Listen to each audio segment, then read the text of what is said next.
Hi guys! Welcome to my mini vlog. For today's story, I would like to share to you yung STCW namin. Ito yung basic training na requirements para sa mga gustong magsiman. Mostly, meron ding mga refresher dito. So, ito ay galing sa Far East Maritime Training Center sa Naik, Cavite. So, meron kaming 9 days training.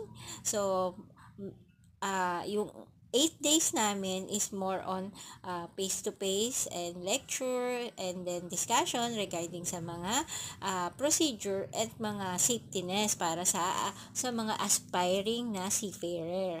So ito, this day na ginawa namin ito for practicum. So dito na namin in-apply lahat ng aming mga training activities. So masaya to kasi ma-experience mo dito yung mga practice for fire prevention and firefighting. Meron din dito syempre yung mga basic safetyness para sa mga incident nga kung nasa barko ka or during your duty while on board. So, napakasaya nito and isa ito sa pinaka-importanting requirements ng mga aspiring seaman. Yun lang and thank you!